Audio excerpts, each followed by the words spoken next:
Hey guys, and welcome back to my channel. Today I am answering all those questions that you guys asked over on my Facebook page, my Instagram page, and I did get a lot of inboxes, so I will share with you those answers. Rather than just being me boring standing here and talking, I am just going to do a bit of a house reset and a bit of a declutter, and I'll share that with you, and then I will come back and I will share some zones in my house with you that will also go with some of the questions as well. And if you do have more questions for me or video ideas that you would like me to do regarding home improvement type content, so organising, decorating, cleaning, then definitely hit me up because I'm happy to take those suggestions on. And let's jump into today's video. So before we get into the questions, I just want to say a huge thank you to anybody who has subscribed, and anybody who comes along here and watches my videos every week. It means the absolute world to me that I have your love and support behind me and backing up my dream. I thought I would actually share with you also why I love organising, which wasn't a question, but I think it's important to know where I've started and why I am so passionate about what I do. And that is because I did grow up in a home where a family member was actually a hoard. And this was so hard for everybody. I'd watch this person pretty much spend most of their time cleaning, which your home should be, you know, I always say it shouldn't be a place for stress, it should be a place and your sanctuary for, you know, enjoyment. But also I watched them get very nervous and agitated and not even wanting people in the house. And you know, that to me is, I couldn't imagine it. You know, I always am a person that opens my home to anybody, and yeah, it's not a way to live. So it is a very serious condition, and yeah, we're actually getting help for this family member at the moment, which is amazing. With any condition, any addiction sort of thing like this, the person has got to want the change, and that's the thing. It is a health condition, and yeah, they definitely, you've got to be on board for the change. Okay, so one of the questions was, what is your favourite chore to do? I can tell you what my least favourite chores are, and that would be taking the bins out and the cat litter and cleaning the oven. But apart from that, I'm pretty okay with it. I think I've just come to terms with, you know, everything sort of being pretty mediocre because I do everything myself, and it's just me as an adult. So yeah, I can't say that I just get in there and do it and just get it done. So yes, I have my least favorite, but not a favorite. How do you go about decluttering inherited possessions? So I suppose it is a very hard one because we obviously have a lot of emotional attachment to it. But I think that if you've got, if you don't love the item, I don't think that the person that owned it would want you to be burdened with it either. I think that they would happily want you to pass it on to somebody who would love and cherish that item. And so in saying that, I would honestly sell the item, because people that often, not everyone, but some people that get given things for free take it out of convenience and not because they actually love it. So I think you're better off to really sell the item.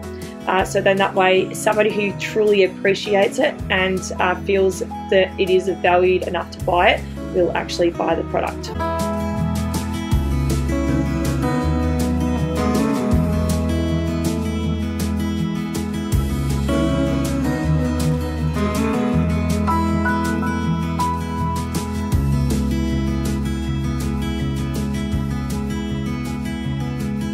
So for these next couple of questions, I thought I would just share with you some areas around my house and just exactly why I love what I love. So this question was, what is your favorite home organization product? This is a really hard one because I love home organization products. You guys know that. I would definitely have to say the drawer dividers. They are just so versatile, and they definitely help keep everything contained and keep everything so much more organized. So I'm going to give you a couple of examples on how you can use drawer organizers and how I've just used them in my house. Okay, so this is my kitchen drawer here. These desperately need to clean out, by the way. But yeah, this is just how I've divided it. So I've got spoons there, I've got my stick mixer and my tongs. And you can see everything is so clear and easy to see. And then the top drawer here, like I did have one of those cutlery things, but this is so much better. Like the configuration and everything is so much better. Again, sorry, it's very filthy. But yeah, so I love these, but if you've got a small drawer, you can do this and put under like things that you don't really use very often. So they might be like salad servers or something that you only use on like special occasions, or if you've got like a special dinner set that you only use once a year, you could definitely store them under one and put the everyday ones on top. So I think that these are so versatile in that way. And another way you can actually use them is just take this one out so you can see. So you can actually use them as a little shelf, and you can stuck them on top of it one another like that. So you could use these for things like spices, essential oils, all that sort of thing that are quite small. And these are perfect for a shallow cabinet just like this one. So just pop that in, and yeah, so if you're in a rental property, you could honestly just fill a whole area like this with these, and then you could put in all your spices or whatever it may be that's going to sit in this area. And really good for vanities as well, because obviously a lot of the time they've got the mirror on them on the outside, and they're really shallow. So these are perfect if you can't put in shelves. Okay, the next question was, how do you make lots of picture frames look cohesive? The best advice I can give to you if you are using all different frames and you're really keen on doing that gallery wall is to... So this is just a mock-up of what I've done here. So you want to trace around your picture frame here, and then you're just going to cut this out, and then you would stick it to the wall. So you'd stick all your different frame pictures that you've cut out on your paper, you'd stick them all on the wall with blue tack, and you can just move it around and make sure that it actually looks good. Now, the recommended height is 56 inches from the ground. So that is where sort of like average person's eye level is. So this is where the middle of your gallery wall should be. If you want to know a little bit more about doing a gallery wall and stuff, definitely check out Pinterest. That's a really good resource because it will give you lots of different heights, like above furniture and stuff like that, of what heights. That's what I always do when I, you know, hang a mirror or something like that. But I always do the newspaper trick.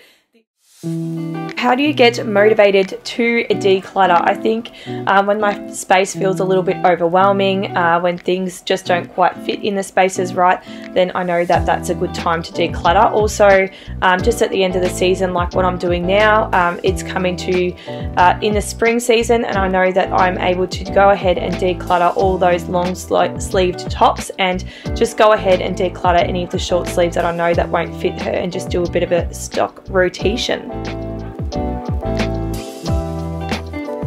If you had a whole entire house to declutter, where would you start? I would start in an area that I use all the time. That way I can reap the benefits, and it gives me that momentum to go and do other areas in the house. If it is really cluttered, then I would just do drawer by drawer until that area is done. This is the sell, donate bin. Look at all those coat hangers. I've definitely got to go shopping now for more long sleeves that actually fit her. Next question was, what is the best decorating advice you could give?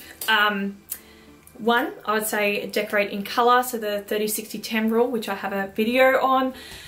I would definitely always, if you're having the right colour, you find everything is really cohesive, it looks great, it pops, and that's exactly what I've done in Talia's room in here. And I think you can really mix styles together really well as well, because it's not standing out like a sore thumb, because the colours are blending together. So that's a really good way of mixing styles as well. The other advice I will give to you is to decorate with things that are actually useful. So in this room I have like the rack here, which is just in the IKEA spice rack.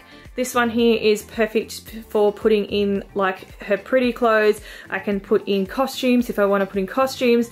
And then I've got in a bookshelf there. This doesn't go with the room whatsoever. But yeah, I just got this. It wasn't meant to go in this room, but I need one for this room.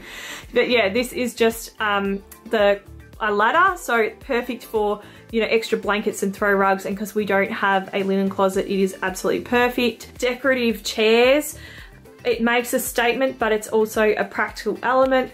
And of course, bedding is the first thing you look at in the room. So definitely invest in something that is really, really beautiful. And thank you so much for being my support here, guys. I can honestly say none of my family really watch my channel. You guys watch my channel, and we have our own community of like-minded people, which is amazing. So yeah, from the bottom of my heart, thank you so much for all your support and all your love, and I will catch up with you guys next week for a new video. I'll see you then. Bye.